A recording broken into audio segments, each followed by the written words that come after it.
Hello friend, welcome to my YouTube channel. তো বন্ধুরা, এই ভিডিওতে কিন্তু আমরা আলোচনা করতে চলেছি team India border Gavaskar trophy versus Australia সেই ম্যাচ নিয়ে, এবং কেকেআর অকশনে ঠিক কেমন করলো তাদের অকশন এই বিষয়ে একটু আলোচনা করব। মেনলি তাদের প্লেইং 11টা প্রথম দিনের অকশনে ঠিক কীরকম হলো সেটাই আলোচনা করব। তো অবশ্যই ভিডিওটি ইন্টারেস্টিং হতেই চলেছে, কেননা বর্ডার গাভাস্কার ট্রফি অনেকটা কিন্তু জেতার মুখে টিম ইন্ডিয়া। তো চলো, চ্যানেলটা প্রথমে যদি আমাদের চ্যানেল যদি প্রথমবার এসে থাকো অবশ্যই চ্যানেলটি সাবস্ক্রাইব করে পাশে থাকবে। এবার ভিডিওর মেন টপিকে চলে যাওয়া যাক। ইন্ডিয়া এবং Australia border Gavaskar trophy day প্রথমে যে আমরা দেখতে পেয়েছিলাম যে চিত্রটা, সেটা কিন্তু অবশ্যই কেকেআর ফ্যানদের কাছে দুঃখিত সারা ভারতবর্ষের ফ্যানদের কাছে কিন্তু খুব খারাপ দিন ছিল। কিন্তু পক্ষান্তরে আজ ম্যাচের চতুর্থ দিন, সেই চতুর্থ দিনে কিন্তু তোমাদের মুখে অর্থাৎ আমাদের সকলের মুখে কিন্তু একটু হলেও কিন্তু মুচকি হাসি দেখা যেতেই পারে, কেননা ইন্ডিয়া কিন্তু ম্যাচটা একদম জেতার মুখে এসে পৌঁছে গিয়েছে।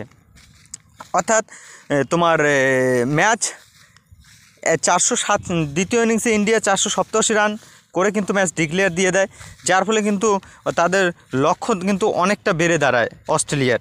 এবং এখন পর্যন্ত যা পরিস্থিতি অস্ট্রেলিয়ার, সেখানে কিন্তু অস্ট্রেলিয়ার জিততে গেলে এখনও 321 রান করতে হবে। ইতিমধ্যে কিন্তু হাতে মাত্র তাদের 3টা উইকেট রয়েছে। সুন্দর বোলিং কিন্তু সিরাজ করেছে। তো দেখা যাক ম্যাচের ফয়সালা আজকে হয়, আর মাত্র হাতে একটা দিন আছে, পঞ্চম দিন। তো কি হয় সেদিকে নজর থাকবে। ইতিমধ্যে কিন্তু অস্ট্রেলিয়ার তেমন কিন্তু কেউ দাঁড়াতে পারেনি। ট্রাভিস হেড মোটামুটি 89 রান করে 101 বলে, তাকে কিন্তু বুমরা ফিরিয়ে দিয়েছে। এখন কিন্তু সির্ফ টেল এন্ডাররা রয়েছে। তো যাই হোক, এটা ছিল ইন্ডিয়া এবং অস্ট্রেলিয়া বর্ডার গাভাস্কার ফার্স্ট ম্যাচের কথা। এবার যদি আমরা তোমার আইপিএলে অকশন নিয়ে কেকেআরের ঠিক কেমন হলো অকশন স্ট্র্যাটাজি, সেটা নিয়ে যদি আলোচনা করি, কেমন তাদের কাটলো অকশন। তো মেনলি বলতে গেলে কিন্তু কলকাতা নাইট রাইডার্সের অকশন কিন্তু তারা যে প্ল্যান নিয়ে বসেছিল, সেই প্ল্যানে কিন্তু তারা সাকসেস হতে পারেনি, এটা বলাই যায়। কেননা অকশন টেবিলে বসে থাকা প্লেয়ারদের মুখ দেখলে, ম্যানেজমেন্টের মুখ দেখলেই কিন্তু বোঝা যায় যে হ্যাঁ, তাদের অকশনটা কীরকম গেল। তারা কিন্তু পক্ষান্তরে বেছে আর তাদের টার্গেট প্লেয়ার যেগুলো ছিল তাদের দিকে না গিয়ে তারা বি প্ল্যান করে, অর্থাৎ এমন কম দামে কিছু ভালো প্লেয়ার যারা তারা পায় সেই অবস্থায় কিন্তু এখন টিম ইন্ডিয়া কেকেআর দাঁড়িয়ে আছে, কেকেআর ম্যানেজমেন্ট। আমরা জানি যে অকশন টেবিলের যে ঘটনাটা কালকে হয়ে গেল, তোমার ভেঙ্কটেশ আয়ারকে কিন্তু 23.75 কোটি টাকায় কিন্তু কেকেআর নিতে বাধ্য হয়েছে, কেননা তারা কেএল রাহুলকে ছেড়ে দিয়েছে। ঋষভ পান্ত, শ্রেয়স আয়ার, ঈশান কিষান তখনও আসেনি, এবং ফিল সল্টও আসেনি। পক্ষান্তরে তারা ভেবে নিয়েছিল যে আরসিবির হাতে তখনও অনেক টাকা ছিল, তাই শ্রেয়স আয়ার ভেঙ্কটেশ আয়ারের পিছনে যাওয়া ছাড়া আর কোনো উপায়ই ছিল না। তাই তারা বাধ্য হয়ে কিন্তু সেই ভেঙ্কটেশ আয়ারকে কিন্তু তারা কেকেআরে ফেরাতে চেয়েছে। তো আমরা সম্ভবত কিন্তু ভেঙ্কটেশ আয়ারকে কিন্তু কলকাতার ক্যাপ্টেন হিসাবে দেখতে পেতেও পারি, যদি না নীতিশ রানাকে সম্ভবত না নিতে পারে। নীতিশ রানাকে পাওয়ার সম্ভাবনা খুব কম, কেননা এখনও আরসিবির হাতে 30 কোটির উপরে টাকা রয়েছে, এবং আরসিবি তাদের মিডল অর্ডারের একটা ব্যাটসম্যানেরও প্রয়োজন রয়েছে। সেক্ষেত্রে কিন্তু কলকাতা 5-6 কোটি পর্যন্ত যাবে, কেননা হাতে 10 কোটি 55 লাখের মতো টাকা রয়েছে কলকাতার। সেক্ষেত্রে নীতিশ রানাকে মনে হয় না আর ফেরাতে পারবে। যদি নীতিশ রানা একদম শেষে আসে, তার আগেই যদি সমস্ত ফ্র্যাঞ্চাইজির যদি টাকা মোটামুটি তারা খরচ করে ফেলে, সেখানে কিন্তু কেকেআর যাবে নীতিশ রানাকে ফেরাতে। পক্ষান্তরে সম্ভবত 6-7 কোটি পর্যন্ত যাবে নীতিশ রানাকে ফেরানোর জন্য কলকাতা, কিন্তু মনে হয় না পাবে। সেক্ষেত্রে কিন্তু ভেঙ্কটেশ আয়ারকেই কিন্তু তারা ক্যাপ্টেনশিপ হিসাবে বেছে নিতে পারে।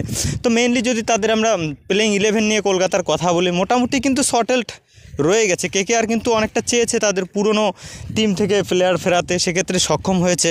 পায়নি ফিল সল্টকে, খুব খারাপ লাগছে, পার্সোনালি আমারও খুব খারাপ লেগেছে। এবং মিচেল স্টার্ক, সেও একটা হিউজ অ্যামাউন্টে যে অন্য দলে গেছে তা নয়, মোহাম্মদ শামিকেও ফেরাতে পারতো। তো যাই হোক, সেগুলো এখন বলে আর কি লাভ।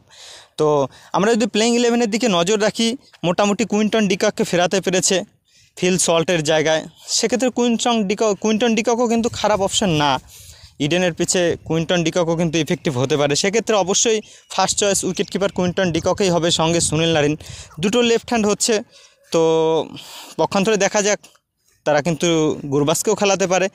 আর নাম্বার 3-এ আঙ্ক্রিস রঘুবংশী, সেই রঘুবংশীকে 3 কোটি টাকা পেয়েছে, এটা মোটামুটি ঠিক বাই আমরা বলতেই পারি। আর শেষে কিন্তু নাম্বার 4-এ অবশ্যই ভেঙ্কটেশ আয়ার। তো এটা টপ 4 হতে চাচ্ছে, এবং 5, 6, 7 আগে থেকেই শটেল ছিল, রিঙ্কু, রাসেল, রামনদীপ।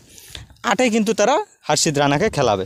তো এটা হলো টপ 8। এবার যদি আমরা 9, 10, 11 বলি, সেখানে কিন্তু অবশ্যই হেনরিক নোকিয়া এবং বরুণ চক্রবর্তী এবং বৈভব আরোরাকে কিন্তু মোটামুটি কম দামে পেয়ে গেছে বলতে হবে, কেননা গত সেমিফাইনাল এবং ফাইনাল আইপিএলের ম্যাচে যে বৈভব বল করেছিল তোমার স্টার্কের পাশাপাশি কিন্তু উইকেট তুলে নেওয়ার ক্ষেত্রে কিন্তু বৈভব গুরুত্বপূর্ণ ভূমিকা নিয়েছিল। সেক্ষেত্রে কিন্তু বৈভবকে মোটামুটি 1.80 কোটি টাকায় যে পেয়েছে সেটা কিন্তু বেস্ট, অর্থাৎ ভালোভাবে বলাই যেতে পারে। তো আজকে কিন্তু কলকাতার নজর থাকবে মেনলি তোমার একটা ইন্ডিয়ান ব্যাটসম্যান, বিশেষ করে মনীষ পাণ্ডেকে ফেরাতে পারে, অথবা নীতিশ রানার দিকে ফার্স্ট নজর থাকবে। সম্ভবত পাবে না, তবুও দেখা যাক, লাকে টিকে গেলে হয়তো পাওয়া যেতেও পারে। তো এটাই কিন্তু, এছাড়া তোমার পেসারের ব্যাকআপ লাগবে, বিদেশি বোলার একটা লাগবে এবং ইন্ডিয়ান কিছু বোলার লাগবে তোমার, যারা ডোমেস্টিক থেকে উঠে এসেছে এরকম বোলার, যাদেরকে কম দামে পেতে পারে বেস্ট প্রাইসে। তো এদিকে কিন্তু নজর থাকছে আজকের সেই কেকেআরের। তো দেখা যাক কী হয় অকশন টেবিলে আজকে 3:30 থেকে, সে অপেক্ষায় আমরা সবাই রয়েছি। তো এই ভিডিওটা এ পর্যন্ত, বাই বাই।